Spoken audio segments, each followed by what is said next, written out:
Electronic media మిత్రులందరికీ హృదయపూర్వక నమస్కారం.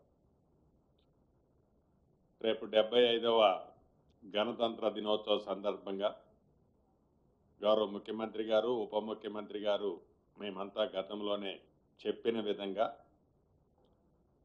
రాష్ట్ర ఆర్థిక పరిస్థితి బాగలేకపోయినా ఇచ్చిన మాట ప్రకారం మన ఇందిరమ్మ ప్రభుత్వంలో తూచా తప్పకుండా చిత్తశుద్ధితో ఇది ప్రజల ప్రభుత్వం, పేదోడి ప్రభుత్వం అనే విధంగా సంక్షేమ కార్యక్రమాలని చెయ్యాలి అని దృఢ సంకల్పంతో తల తాకట్టు పెట్టైనా పేదవాడికి అండగా ఉండాలి, రైతన్నకి అండగా ఉండాలని మన ప్రభుత్వం ఈ 26వ తారీఖు నాడు పెద్దలు చెప్పినట్లు ప్రతి మండలంలో ఒక గ్రామాన్ని తీసుకొని ఈ 4 స్కీములు అర్హులైన ప్రతి వాళ్ళకి ఇవ్వాలి అనేది నిర్ణయించడం జరిగింది.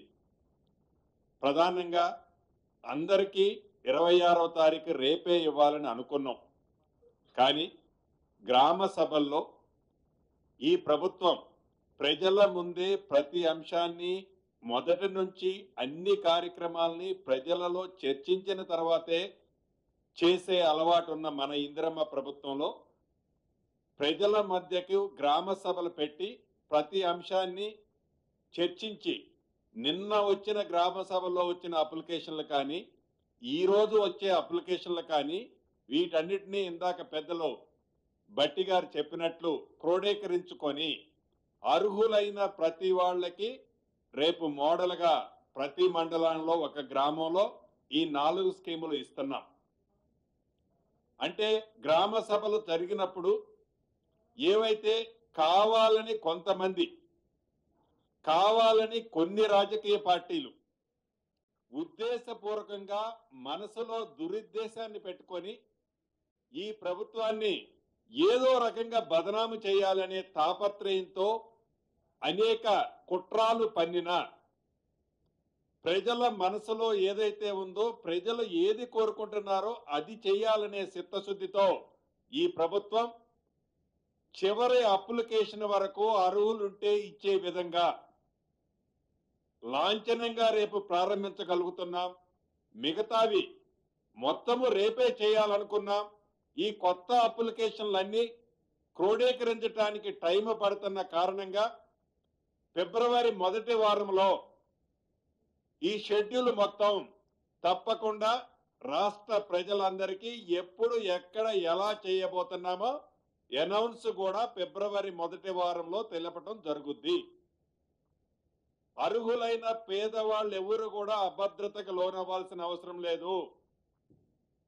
ఏవైతే ప్రధాన ప్రతిపక్షమని చెప్పుకుంటున్న పార్టీలు వారు 10 సంవత్సరాల్లో పరిపాలించినప్పుడు రైతులకి ఉరేస్తే ఉరి అన్న ఆ ప్రభుత్వం ఇయ్యాలేదో రైతు కమిటీలను పెట్టడం, కల్లాల బాటను పడితే మా ఉత్తమ్ కుమార్ రెడ్డి గారు, తుమ్మల నాగేశ్వరరావు గారు ఎక్కడా ఒక్క గింజ కూడా మిస్ కాకుండా ధాన్యాన్ని బోనస్ ఇచ్చి ఎంత చిత్తశుద్ధితో కొన్నామో ఈ రాబోయే ఈ స్కీమ్స్ కూడా వారు ఎంత కింద మీద పడ్డా ఈ ప్రభుత్వానికి ఒక చిత్తశుద్ధి ఉంది. కాబట్టి ఈ 4 కార్యక్రమాలే కాదు, భగవంతుడి దీవెనలతో ఈ మన ఇందిరమ్మ ప్రభుత్వంలో ప్రతి కార్యక్రమాన్ని చిత్తశుద్ధితో చేయడం జరుగుద్ది.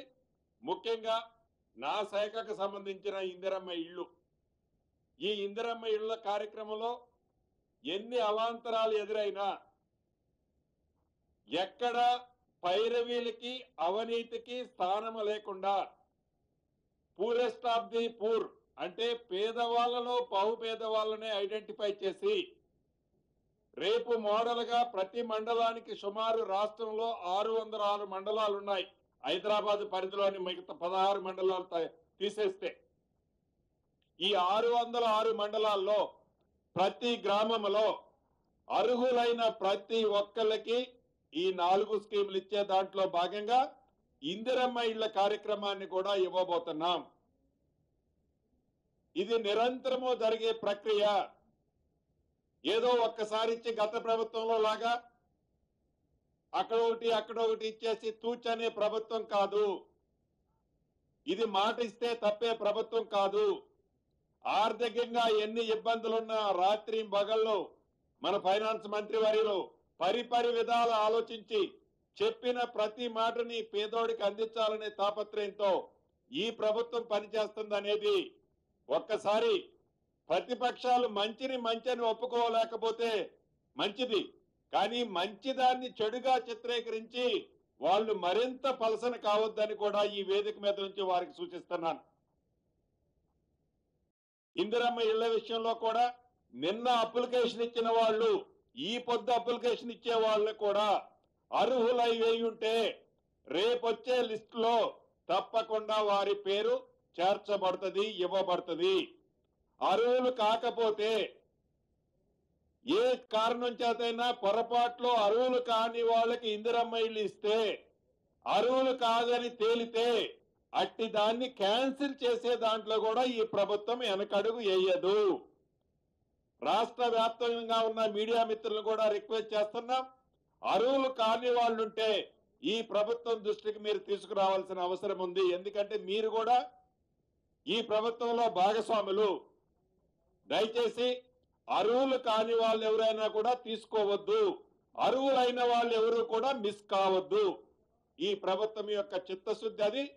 రాష్ట్ర ప్రజలందరికీ ఈ 4 కార్యక్రమాల్లో ఏ రకమైన డౌట్ అవసరం లేదని, ఈ ప్రభుత్వానికి చిత్తశుద్ధితో ఇచ్చిన ప్రతి మాటల్లో భాగంగా ఇటు రైతన్నలని అటు పేదవాళ్ళకి భరోసా ఇచ్చే కార్యక్రమంలో ఈ కార్యక్రమాలని ప్రతిష్టాత్మకంగా చేస్తున్నాం. కాబట్టి ప్రతి గ్రామంలో ఇప్పటికే గౌరవ మంత్రులు ముఖ్యమంత్రి గారితో సంప్రదించి బయటకు వచ్చే లోపే విపరీతమైన ఫోన్లు, అన్నాయి మంచి నిర్ణయం తీసుకున్నారు.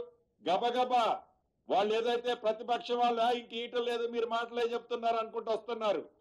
నిర్ణయం తీసుకోవటం కంటే నిర్ణయాన్ని ఇంప్లిమెంటేషన్ చేయటం, ఆ చేసే ఇంప్లిమెంటేషన్ లో పేదవాళ్ళకి అందటం ప్రధానమైన ఉద్దేశం. కాబట్టి 2-3 రోజులు లేట్ అయినా పేదవాడికి ఇవ్వాలి, నిజాయితీగా ఇవ్వాలి, ఏ రకంగా పారదర్శకంగా ఇవ్వాలి, అది ఏ రకమైన పైరవీలు లేకుండా ఇవ్వాలని ఈ ప్రభుత్వం ఉంది. కాబట్టి దయచేసి ప్రజలు కూడా అర్థం చేసుకుంటారని, అర్హులైన ప్రతి వాళ్ళకి ఈ అన్ని స్కీములు అర్హులైన వాళ్ళందరికీ అందుతాయని తెలుపుకుంటూ సెలవు తీసుకుంటున్నాను.